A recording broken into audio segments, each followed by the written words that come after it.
Attack the enemy!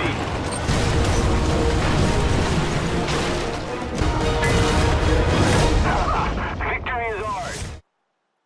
Good morning, everybody, and welcome back for one last high-tier French tanks gameplay with Monsieur Bias. And this is a battle from the 5th of March. And right away at the spawn, I realized there's probably a squad of Object 120s, and sure enough, there's a squad of 3 Object 120s.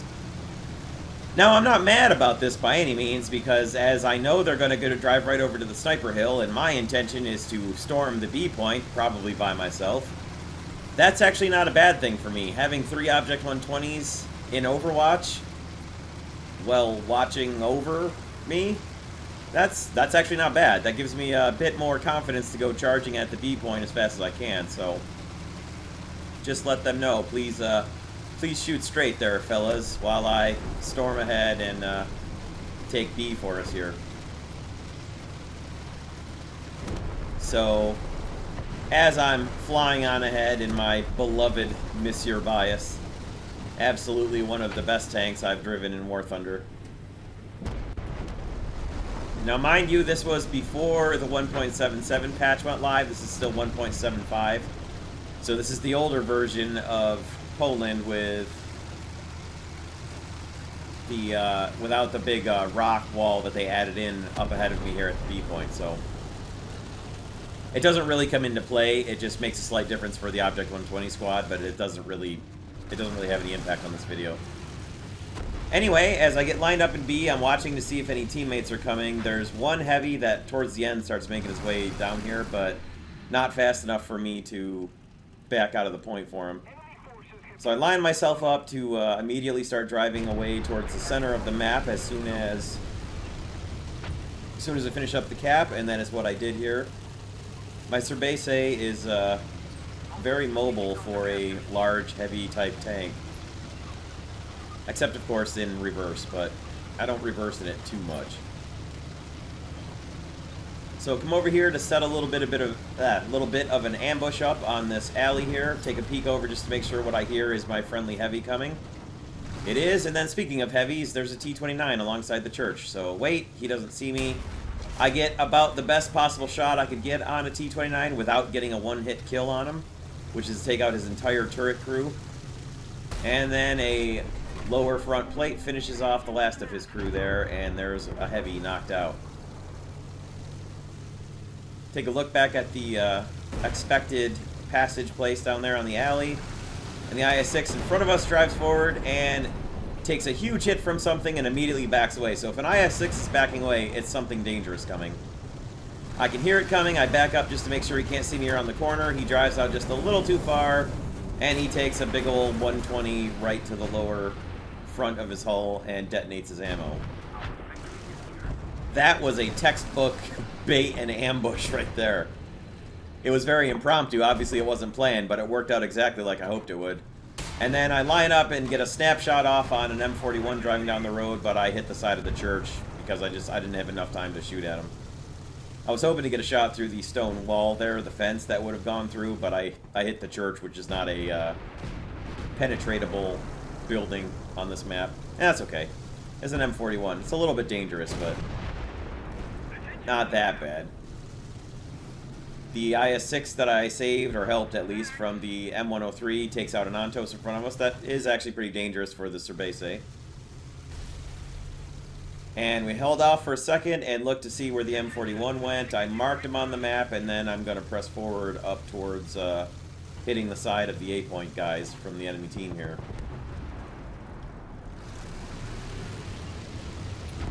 Going to take a peek to the right and just make sure our friend in the M103 isn't coming back in something else or anyone else following him.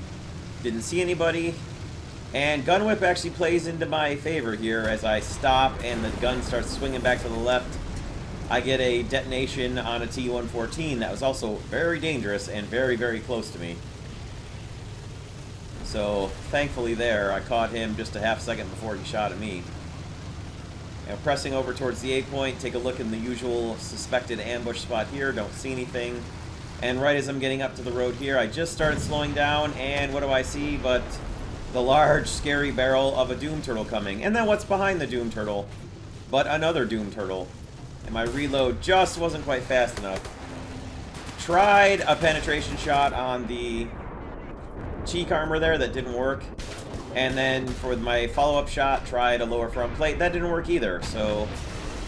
He didn't kill me with his first shot because he didn't shoot me in the turret like he should have. So the only thing left to do after I hit the fire extinguishers is to go for the only sure frontal shot I've got that can successfully do damage, and that's to shoot him in the gun barrel. Now, that buys me time to go for the other successful shots that take a little bit more time and aim, which is the hatch weaknesses on the T95 and T28. And with a pair of shots to the commander and driver hatches, or driver and gunner... Commander and gunner hatches, sorry. I knock out my second Doom Turtle of the battle. And somebody took out an M41 behind them, so big thanks to that. I thought they had set the T28 on fire, but they'd actually killed the M41. And then I come around behind the wreckage, find a charioteer, and finish him off as well for my 6th kill of the battle. Running a little bit low on ammo, but not too bad. 7's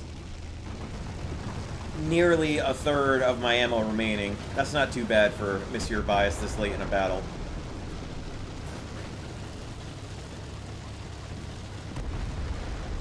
It's actually 303 millimeters of penetration at 10 meters, not 305. It doesn't make that big of a difference, but it's 303. At any rate, they had captured the B point from underneath the watchful eyes of our Object 120 sniper squad back here. 2 of whom, at least, are still alive up on the hill. So, I don't know what they were watching, but apparently it wasn't the B point. But myself and Angelo in the IS-6 are going to come charging back here and see what we can do about it.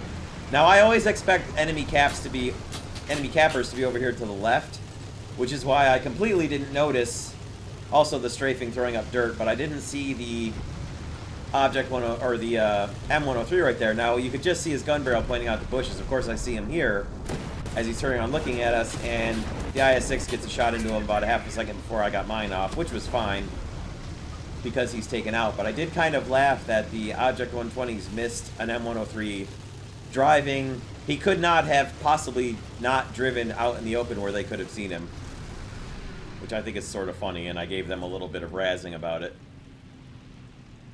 Now, I could understand if they had something that couldn't hurt an M103 from the front, but both their Heat FS rounds and their APF SDS rounds can go through the upper front of the M103 at the angle they would have been shooting down at. Not to mention taking out his gun, taking out his tracks, anything. Shooting down into the perfectly sloped upper roof of the turret at the angle they would have been shooting from. But it wasn't a big deal. It was just, I mean, I was a little angry that they didn't say anything about, hey guys, there's an M103 at B, because they certainly should have been able to see that. I mean, an M103 drives in and caps the point underneath 2 Object 120s up on the sniper ridge. And I can understand if for whatever reason, like they had both just fired at something else and couldn't get a shot at him. But you could type and tell us, hey guys, 103B. 103 space capital B would let me know everything I need to know that there's an M103 at B. Or click on the map and just say 103. It would work. As it is, thankfully I had a heavy tank with me who also saw the M103 and took him out before the M103 was able to shoot back at us. I imagine the M103 probably saw the IS-6s up on the sniper ridge there, and that's probably why he was parked over behind that rock like that. So we're down to 2 enemies left on the other team, and something gets marked way out there in the north field, so that's where I'm heading. I believe it was actually an aircraft that got hit right there. Now, looking at the mini-map, you can see a light tank. It's the only light tank we have on our team, and it's a guy at the bottom of the team with no score who's been up there the whole time. That's a little bit annoying to me because the AMX 1390 is not a terrible tank. It's not very well armored, and it's slightly immobile compared to a lot of other light tanks in the game. But he certainly could have pushed up at some point in the battle. Now, the other thing is his score is so low, that tells me he wasn't using his binoculars at all. So, If you want to go to the edges of the map and hide in the trees in your light tank, fine, more power to you, but contribute by getting out your binoculars and scouting tanks for your team. The fighters that are actually doing the fighting will appreciate that.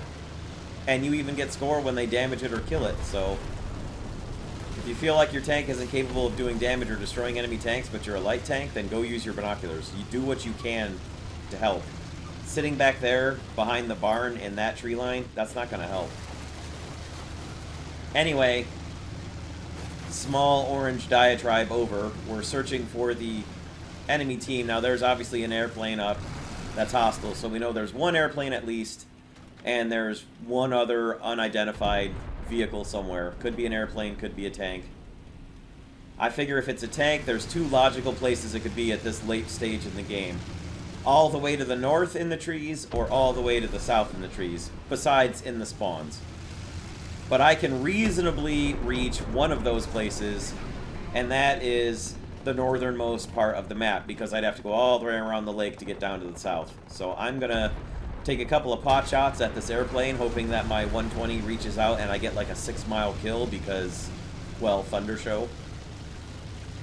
And after a couple attempts at that, obviously I'm going to give up because now I've only got 4 rounds left, so I don't want to waste all my ammo at him, just in case I do find an enemy tank up here in the woods.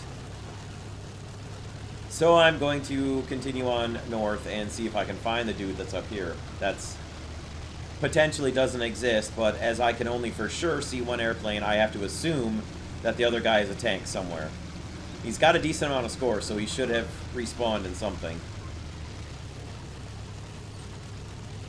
So I don't know if the guy was all the way down in the south, or if he was just hiding behind the, you know, the hills at one of their 2 spawn points, or in the behind the windmill or the buildings at their southeast spawn instead of their northwest spawn. I don't know, but I couldn't resist just asking the AMX-13 driver, like, dude, you sat the entire time in something like a 16-minute battle, all the way back hiding behind a farm, behind a ridge. I mean, I don't think he even scouted anybody once. Like, 40 points, I think you would have more than that just using your binoculars one time successfully. I don't know. Just something teamwork-wise. Help out your team. If your only contribution is using your binoculars, well, then get up there and use your binoculars. I mean, the AMX 1390, the Heat FS rounds, can actually do pretty decent damage. You may not get too many one-shot kills, but you can do a lot. You can score a bunch of assists, and that also helps.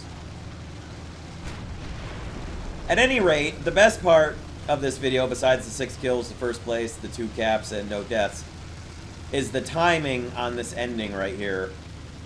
Just watch how close this battle ends with the countdown timer for being inside their spawn area.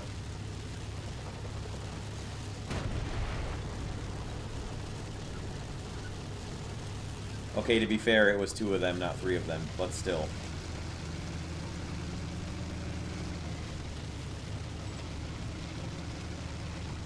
And here we go.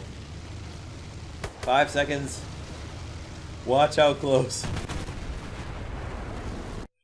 We fade out just as my tank was about to get detonated for being inside their protected spawn area. I don't think I could have timed that any closer than I did right there. Anyway, nearly 60,000 lions and 6,000 vehicle research. Not bad at all. Didn't have any boosters on, so that's an exceptionally good battle for not even having any sort of multipliers besides premium. Pretty good awards. Always nice to get a survivor. That pays well. And there's the kills, and the only real damage I took was the being set afire from the T-28. That'll do for today. Should be a lot more 1.77 content coming up. Not a whole lot of French content coming up in the immediate future, but I'll get back to them eventually. Thank you all for watching, and as usual, I hope you all have a great day. Take care, everyone.